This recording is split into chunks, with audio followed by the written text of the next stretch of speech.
Halo teman-teman semuanya, ketemu lagi dengan Roy di sini dan di video kali ini saya ingin membahas satu metrik atau satu indikator dari segmen perbankan yang belakangan ini ramai dibicarakan, yaitu non-performing loan atau NPL singkatannya gitu ya.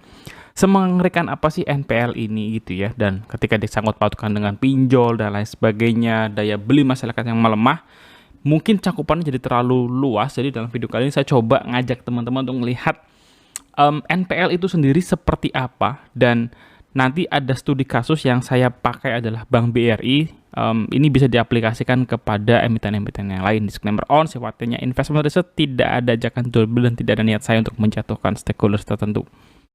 Oke, jadi sebelum masuk ke studi kasusnya di mana kita akan bahasnya adalah BBRI gitu ya, kita tahu dulu bahwa NPL itu adalah kondisi ketika sebuah perbankan yang ya bisnisnya adalah muterin duit gitu ya, pinjam meminjam, kemudian mengalami satu kondisi di mana namanya juga udah kelihatan ya, non perform. Pinjamannya itu nggak perform. Artinya apa? Kreditnya bermasalah. Masalah dalam artian si debitur tuh nggak bisa ngebalikin pinjaman gitu ya. Makanya beberapa orang berargumentasi pinjol nih menyebabkan lapisan mikro UMKM kesulitan karena ya mungkin ada yang kesangkut pinjol, dikejar-kejar pinjol, terjerat dan susah keluar, akhirnya nggak bisa balikin utang yang resmi dari pihak bank. Tapi terlepas dari faktor-faktor tadi, asumsi dugaan hal-hal tadi gitu ya, di level yang jadi meluas, kondisi NPL ini memang fatal teman-teman ya. Karena kalau misalnya gitu ya, sebuah bank NPL-nya terlalu tinggi, jebol gitu ya, otomatis apa? Seharusnya dia mendapatkan pendapatan dari bunga yang dikembalikan oleh debitur, dia nggak dapat gitu ya. Sementara ada debitur-debitur lain yang akhirnya perlu juga kan untuk dipinjemin duit gitu ya. Kalau duitnya nggak balik gimana? Jangankan bunganya, pokoknya saja nggak balik gitu ya. Inilah mengapa NPL itu fatal dan penting sekali untuk dijaga oleh setiap perbankan. Nah, kita sekarang masuk ke BBRI gitu ya. Saya pilih BBRI, teman-teman bisa identifikasi dengan proses yang sama. Jadi harapannya teman-teman mau nyari NPL-nya BNGA, BBMRI, BBNI, kalian mau cari gali, kurang lebih step by step-nya sama. Oke, step pertama kita coba identifikasi penyebab dari NPL-nya BBRI gitu ya. Kenapa dia bisa naik? Nah, teman-teman lihat di sini ya, ini grafik datanya cukup menarik gitu ya. Saya lihat dari data tahun 2012, tapi saya potong karena kejauhan itu sudah sampai 12 tahun yang lalu, mungkin nggak terlalu relevan. Saya ambil 5 tahun terakhir dari tahun 2019, di mana kalau ditarik dari mundur, teman-teman bisa cross-check lagi, tertinggi dari NPL BBRI itu terjadi 2019 di level 2,6%. Oke, habis itu ada pandemi. Oke, pandemi di sini 2020, teman-teman bisa lihat banknya 2,94. Jadi makin naik lagi dari 2,62 ke 2,94. Lebih naik lagi tahun 2021 yang merupakan tahun di mana di 2020 sendiri itu adalah mulai adanya aturan restrukturisasi kredit bagi debitur yang mengalami PHK dan lain sebagainya, ekonominya terhambat, bisnisnya gangguan, boleh ajukin ke bank. Ada program restrukturisasi utang yang memang diatur oleh pemerintah. Program restrukturisasi ini banyak dimanfaatkan oleh debitur pada saat itu, bahkan sampai tahun 2023.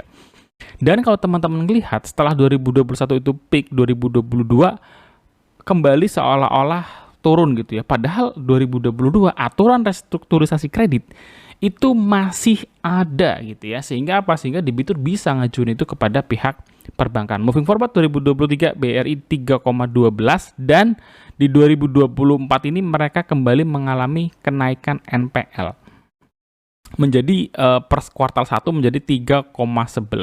Apa yang terjadi ketika NPL-nya ini naik, teman-teman?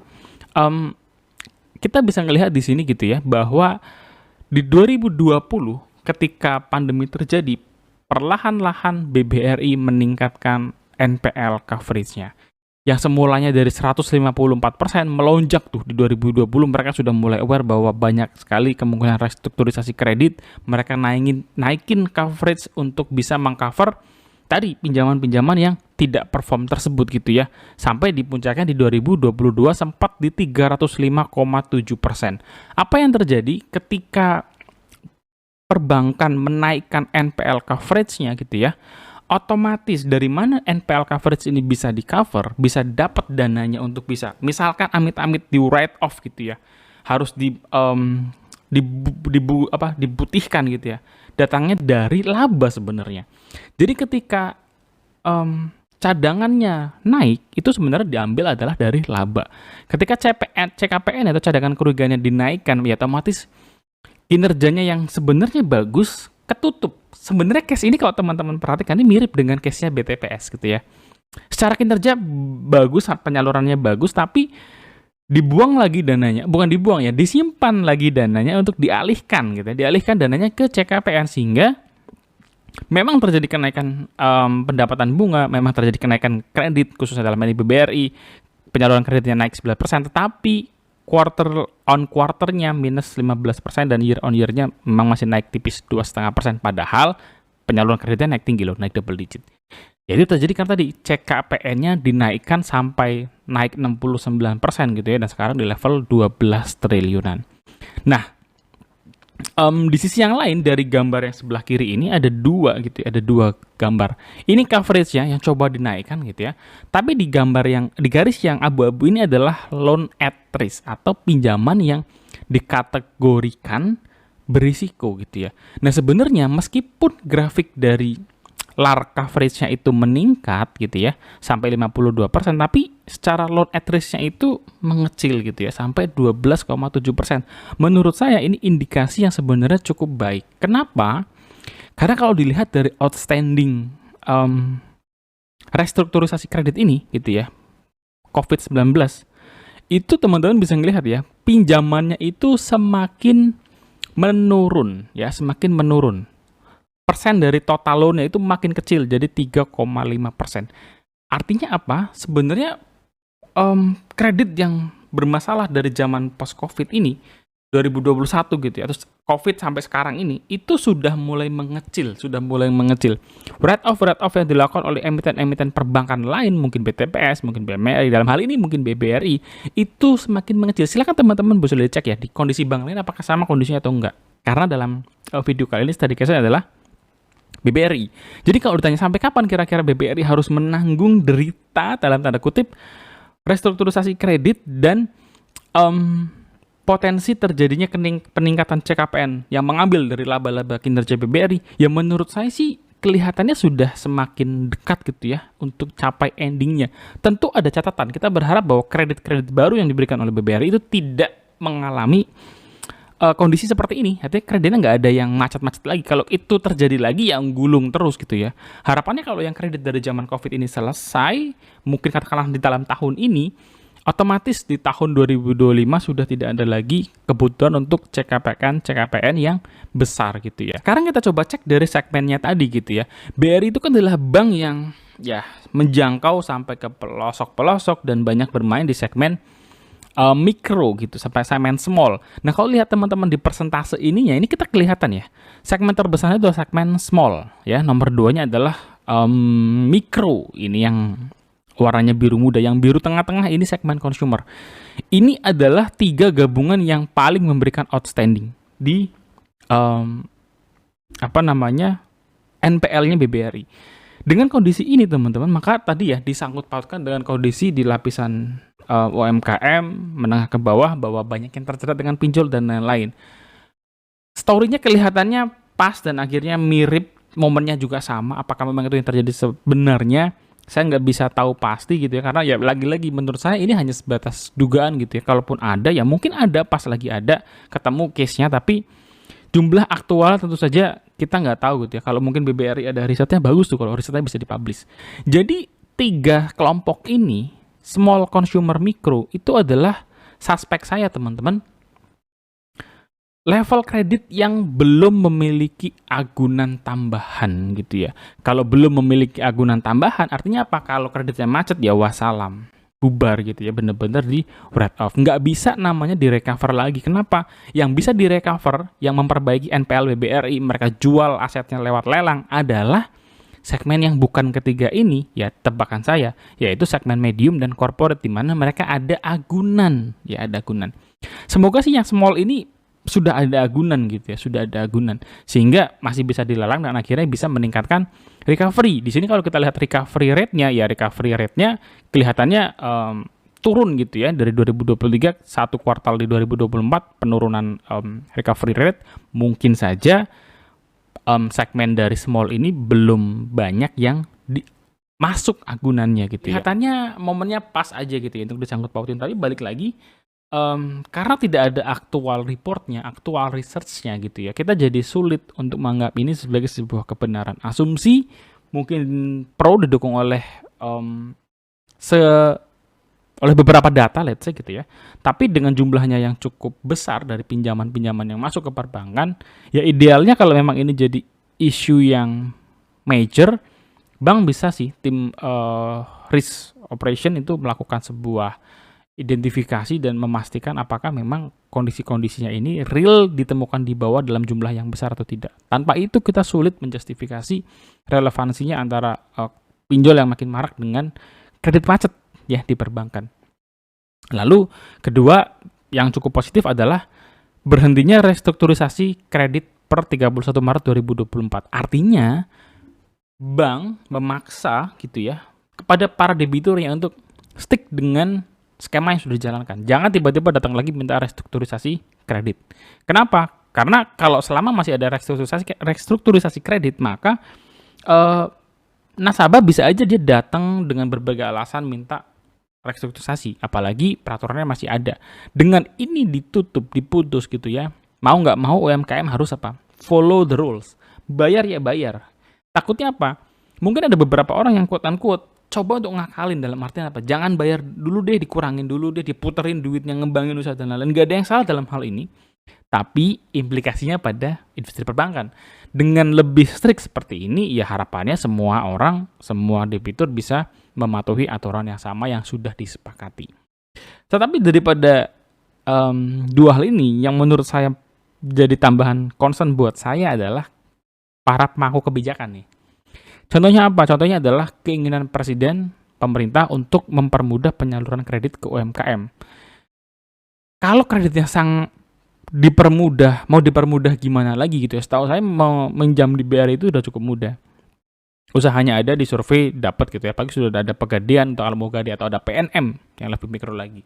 Tapi kalau terlalu mudah, takutnya adalah kredit itu menjadi bom aja gitu ya, mudah cair, nggak bisa balik dan akhirnya NPL-nya bengkak lagi. Jadi ini ada sense profesional dari industri perbankan yang saya harapkan masih bisa tetap strict memegang itu gitu ya.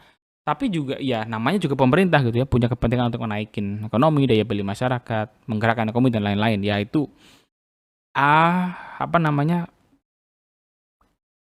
kepentingan yang berbenturan lah istilahnya ya, tapi harus masing-masing itu punya koridornya yang harus dipatuhi.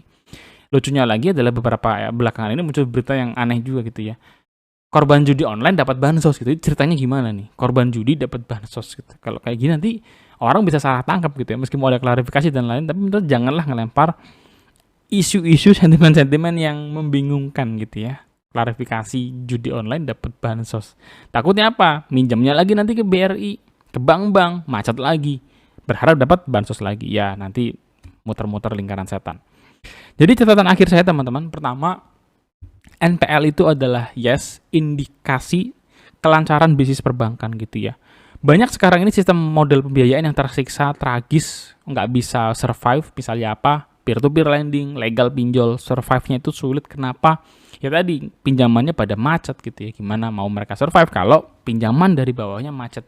Jangankan bunganya dapat, pokoknya saja hilang. Jadi, itu salah satu indikator yang baik untuk menilai kelancaran bisnis model perbankan ataupun pinjam-pinjam seperti ini. Tetapi kita perlu make sure juga bahwa kinerja dari metrik perbankan itu tidak ternilai dari satu indikator ini saja, tapi indikator yang lain juga dinilai dong. Misalnya apa? Penyaluran kreditnya bagus nggak? Pendapatan bunga bersihnya bagus nggak? Segmen nasabahnya gimana sih? Potensinya ada agunan yang bisa membantu recovery NPL apa enggak gitu ya? Dan ekspektasi-ekspektasi yang bisa diproyeksikan oleh investor masing-masing nih, kita nih sebagai investor. Misalnya tadi saya melihat bahwa makin dikit nih sebenarnya total loan yang statusnya outstanding dan mungkin ke depan perlu write off amit-amit sama sekali udah hilang gitu ya. Tapi kan sudah dikit. Kalau tahun ini atau 2 tahun terakhir ini BBRI memberikan kredit yang bagus, yang lancar, ya sebenarnya sisa setahun ini aja nih agak goncangnya BBRI dalam urusan NPL. Harapannya 2020 bisa turun lagi, bisa rebound lagi. Lalu apakah kondisi dari NPL ini jadi benar-benar buruk gitu ya? Pertama kita harus lihat tadi ya proyeksinya seperti apa. Dan dana yang masuk ke CKPN itu bisa balik lagi ke laba gitu. Jadi jangan terlalu takut duitnya akan hilang benar-benar ke write off. Memang itu dianggarkan untuk write off tapi bisa saja balik lagi. Sudah terjadi kok di kayak ya BBRI juga pernah kan, BBCA sudah membalikkan CKPN-nya. Nah, buat saya personal advice-nya adalah NPL ini kelihatannya kok saya ngelihatnya kayak terlalu digoreng gitu ya. Terlalu menakutkan, tapi menurut sebenarnya nggak terlalu perlu takut berlebihan, apalagi kalau kita sudah membaca report yang diberikan atau dipublish oleh BBRI gitu ya. Menurut saya ini indikasi yang positif, apalagi kita bicara soal kredit yang sebenarnya terjadi dari startnya pandemi 2020, 1, 2, 3 gitu ya. Mungkin harapannya kalau proyek saya 2024 adalah tahun terakhir industri perbankan itu agak goncang mengenai NPL. Itu aja teman-teman pendapat saya mengenai NPL ini karena banyak berseliweran short-short yang ngomongin ini itu. Jadi ini adalah salah satu pendapat saya juga, khususnya study case-nya adalah tentang BBRI. Gimana menurut pendapat teman-teman? Kalau kalian ada tambahan, komen silahkan tulis di kolom komentar. Kita bisa diskusi bareng juga. Dan habis ini kita enaknya bahas apa lagi, tulis juga di kolom komentar. Sampai ketemu guys di next video. God bless you. Bye-bye.